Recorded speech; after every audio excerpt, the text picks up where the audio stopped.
Dear students, let us start the discussion on today's newspaper, that is 04th May 2017. The first article, The Dragon Beacons.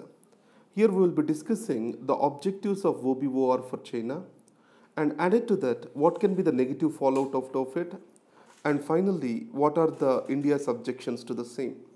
You know that the One Belt One Road initiative, it has been started by Xi Jinping and initiated in his Central Asia visit.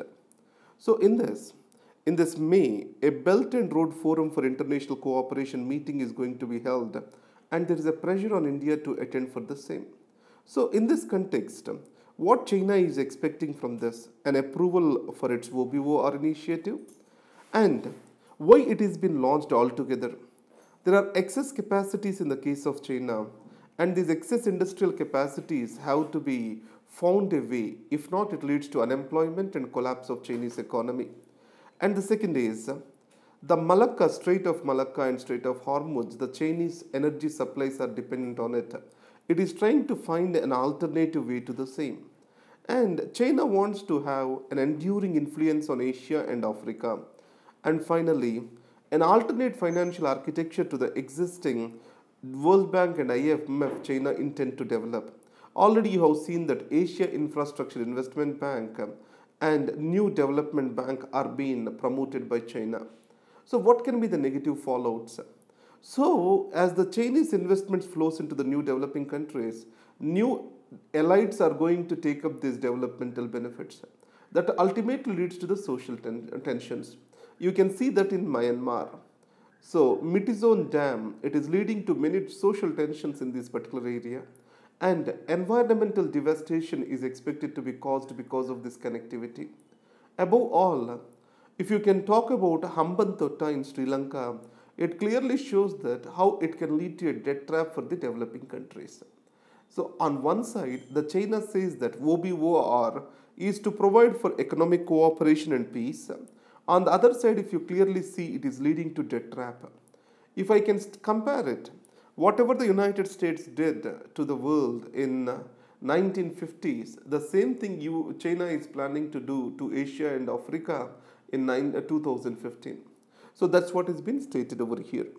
Now coming to India, it is passing through Gilgit-Baltistan region. So as it is passing through the Gilgit-Baltistan region, which is claimed to be the part of Jammu and Kashmir, obviously India has a sovereign concern. So the China says that the India participating WOBIWOR will not anyway change the Chinese position on Jammu and Kashmir, and it has clearly quoted 1963 boundary agreement between China and Pakistan. According to that, China will come to an agreement with the respective countries once the Jammu and Kashmir issue is been solved. That is with regard to Trans-Karakoram Highway. Then what about CPEC? There is no such an agreement exists in the case of CPEC. Is China ready to give the same? And China is talking about economic cooperation and peace. Why can't China also connect the Afghanistan, Pakistan, and then India through the same route so that the regional prosperity can grow up? So these are the questions which are being asked by this article. Now, in search of a gentle death, death with dignity, it is not yet recognized throughout the world. In the United States, few of the states have recognized. Now, with regard to the children who cannot make their choices, can they have the death with dignity? So in UK, a judge has given a death with dignity, removal of the life support systems, making the child not to go through painful treatment process. As there is no proven case of treatment with regard to this disease, it has made the judge to go for such a decision. So this article says that it is a daring decision. So how can I use this as an example or something? So whenever you talk about morality with regard to your essay or to act as a hook to your essay, you can use this as a starting point.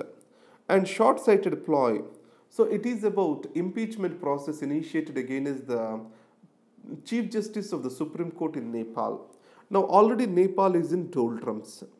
So in these circumstances, as the Chief Justice, in the name of judicial activism, there is impeachment process initiated against the Chief Justice. because the Chief Justice did not endorse the police chief appointment made by the government. And the second thing is, she has got a reputation as an upright judge among the civil society. So that's why the political spectrum is already divided, and the local elections are before Nepal now. So in this context, this impeachment process is going to make the politics complicated in Nepal. That's what is this article talks about. Infosys trumped. This article is in the context of recent Infosys announcement to hire 10,000 American employees in the United States of America. So the Trump has tightened the H-1B visa norms, where the minimum salary has to be around $130,000 to hire a foreigner. So buy American, hire American, this is the slogan of Mr. Trump. So Infosys, is it bound by this? And the second thing is bound by this. The second thing is, the immigrants are improving the economic efficiency, and economic growth is also being prospered due to the immigrants. In spite of this, why the countries, developed countries like US, UK, Australia, Singapore, these are tightening the immigration rules and regulations. These have led to the prosperity in those countries. But however, the economic growth and inequalities, these are being attributed to readily visible immigrants in these respective countries. More and more, the global inequalities due to global capital inequalities are not being highlighted by the countries. So, the free movement of the people have led to global economic growth and also has created the global prosperity for all of us. So in this context, any protectionism measure will hinder the growth of the services sector, and it is not good for the global growth. That is what is this article emphasizes. Now, let's go to the next page. So this is about sorry, we owe you no apology. So it is more an article, but see the statement over here. In the new model of the state, everyone is supposedly accountable, no one is specifically responsible. So accountability and transparency is visible everywhere, but the moral warning of responsibility is missing. That's what is this article emphasizes on. And beyond that, I don't want to talk about this article. Guarding the gatekeepers. So it is about media and how the media is changing in the social media era. You know that in early 1990s, when World Wide Web started appearing, there is online presence of the newspapers. But 2017, if we see, the print media itself is slowly disappearing, and more than 50% of the people are taking the news from their social media platforms. So in this context, ownership of the news and then the access to the news, these are getting distorted. So the people, it means there are two important changes the article highlights. Previously, the news are being spread linear, now they are getting networked. And the second thing is, news of public importance are delivered to the citizens. Now, news of personal interest are being delivered to the citizens. So, algorithms are making news more and more personalized in alignment to the likes, dislikes of the citizen. So, this is ultimately leading to closed loop circularity, and this closed loop circularity is leading to fake news or else development of alternative facts, etc. That's what is emphasized by this article. And then let's go to happily never after. You know that the Brexit process has been initiated. As per the Lisbon Treaty Article 50, once the UK initiates the Brexit process, then it has to be, negotiations have to be initiated and have to be closed within 2 years. The European Union, it appears to be clear on what it is expecting from the Brexit process, Brexit negotiation. But there appears a lot of confusion in the case of UK. And if you see Ireland, Scotland, these are not interested and voted against the Brexit. It is majorly the Great Britain which is voted in favor of the Brexit. So in this context, what the European Union is expecting, the first is, what are the rights of the people, that is, citizens of UK living in other parts of the European Union and other parts of the European Union living in UK. And the second is, what about their employment status? What about the trade relations? So these are the few concerns which are there for the European Union. Along with EU has funded many of the developmental programs in and around the UK. And what will be the status of these particular developmental programs? And finally, guidelines with regard to the European Union's external borders arising from the Britain's withdrawal. So what shall be these guidelines? These are the various questions that the European Union is working on. As of now, there is no such an approach paper that has come from the Britain. This is what has been stated. And now let's come to the news page.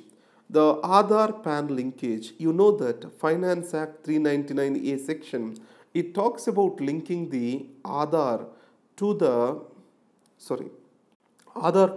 PAN number. So in this context, it is 139A section of Finance Act is linking the Aadhaar to the PAN number. So in this context, is that not violative of the right to privacy? The arguments are going in the Supreme Court. Yesterday we saw that taking the iris scan in the Aadhaar, it is violation of bodily privacy. Today the Supreme Court has asked a question. So can an individual have a choice to choose how to pay tax?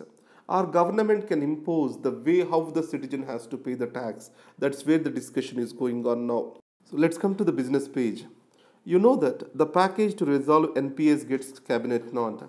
You know that Economic Survey has spoken about Public Asset Rehabilitation Agency to address the problem of NPAs. The government is yet to make a decision on that, but the government has agreed to provide for a debt package to the banks. So that is to revive the banking sector in India. And these are the news for today. And I haven't prepared the notes yet. To the evening I will try to give you the notes. Thank you very much. All the best.